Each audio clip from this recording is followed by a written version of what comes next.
अगर किसी इंसान को जहरीला सांप काट ले तो मानो कि मौत कुछ घंटों की मेहमान है, पर इसी मौत को मात देता है एंटीवेनम। पर क्या कभी आपने सोचा है कि यह एंटीवेनम बनता कैसे और यह हमारे शरीर में जाकर कैसे जहर को हरा देता है?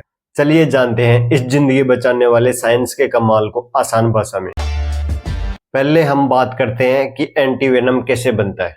एंटीवेनम बनाने में 2 से 3 प्रोसेस होती हैं, जिसमें से पहली प्रोसेस है वेनम कलेक्शन। एंटीवेनम बनाने के लिए सांप या जहरीले जीवों का जहर निकाला जाता है, जिसे मिल्किंग या वेनम कलेक्शन भी कहते हैं। इसके बाद में प्रोसेस शुरू होती है इम्यूनलाइजेशन। अब इस निकाले हुए जहर को बहुत ही कम मात्रा में घोड़े या भैंस को इंजेक्शन के द्वारा दिया जाता है। ऐसा बार बार किया जाता है ताकि घोड़े का इम्यून सिस्टम जहर की पहचान कर सके और उसके प्रति एंटीबॉडी बना सके। अब हमारा नेक्स्ट प्रोसेस आता है खून से एंटीबॉडी निकालना। जब शरीर में पर्याप्त एंटीबॉडी बन जाती है तो जानवर का खून लिया जाता है और उसमें से प्लाज्मा निकालकर एंटीबॉडीज को शुद्ध किया जाता है। इन एंटीबॉडीज को लिक्विड या पाउडर फॉर्म में तैयार करके अस्पतालों में भेज दिया जाता है। ये एंटीबॉडी जी एंटीवेनम होती है जो कि जहर को मारने में मदद करती है। मैं आप सभी को बता दूं, सन 1896 में फ्रांस के बैक्टीरियोलॉजिस्ट अल्बर्ट कैलमेट ने पहली बार सांप के जहर का एंटीवेनम तैयार किया था। उन्होंने इंडियन कोबरा के जहर से पहला एंटीवेनम तैयार किया था। भारत में मुख्य रूप से पॉलीवेलेंट एंटीवेनम बनाया जाता है, जो 4 सबसे जहरीली प्रजातियां बिग 4 के लिए काम आता है। इस बिग 4 में इंडियन कोबरा,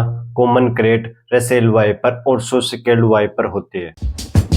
अब बात करते हैं हम एंटीवेनम हमारे शरीर में कैसे असर करता है। जब कोई जहरीला सांप हमें काटता है और उसका जहर हमारे शरीर में प्रवेश करता है तो वह ब्लड और नर्वस सिस्टम को नुकसान पहुंचाता है। इसके वेनम को न्यूट्रलाइज करने के लिए डॉक्टर हमें एंटीवेनम देते हैं। इसके बाद में हमारे शरीर में होती है एंटीजन एंटीबॉडी की रेखा। जहर में मौजूद टॉक्सिक हमारे शरीर में एंटीजन की तरह कार्य करता है। एंटीवेनम में मौजूद एंटीबॉडी जहर के अणुओं या एंटीजन के साथ चिपक जाती हैं। जैसे ही एंटीबॉडी जहर के साथ जुड़ती है तो जहर न्यूट्रलाइज हो जाता है, जिससे यह शरीर को नुकसान नहीं पहुंचाता। अगर जहर पहले ही शरीर के टिश्यू और ऑर्गन तक फैल चुका है तो एंटीवेनम उसका असर कम करता है, लेकिन उसे पूरी तरीके से रोक नहीं सकता। इसलिए एंटीवेनम जितना जल्दी दिया जाएगा उतना ही अच्छा होगा। लेकिन ध्यान रखिए, हर जहर के लिए अलग अलग एंटीवेनम होता है। कभी कभी यह एंटीवेनम शरीर में एलर्जी भी कर सकते हैं, इसलिए हमेशा किसी एक्सपर्ट डॉक्टर की सलाह पर ही इलाज लें।